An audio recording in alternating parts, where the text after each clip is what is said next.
So guys আজকে আবার ready হয়ে গেছি। আজকে লোকেশনটা দেখতে পাচ্ছ অন্য জায়গায়। তো আমি এখন আছি আমার মাসির বাড়িতে। আমার মাসির বাড়ি দক্ষিণেশ্বরে। তো এখানে এসেছি একটাই কারণ, সেটা তোমাদেরকে ডাইরেক্ট দেখাবো।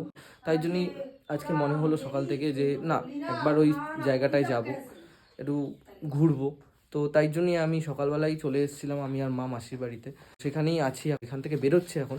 চলো ভিডিওটা কন্টিনিউ দেখতে থাকো। তো ফাইনালি আমি ডালা নিয়ে নিয়েছি, আর দেখতে পেলে যে আমি কোথায় এসেছি।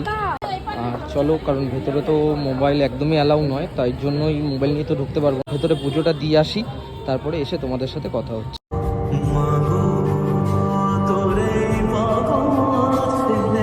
এখন পুজো দেওয়া হয়ে গেছে, এখন পুজো দিয়েই বেরোলাম। বেরিয়ে মারা যাচ্ছে টোটো করে, আর আমি যাবো বাইক নিয়ে। চলো আমি এখন বাড়ি যেতে থাকি। তোমরা আমার চ্যানেলটায় নতুন হয়ে থাকলে সাবস্ক্রাইব করে দিও।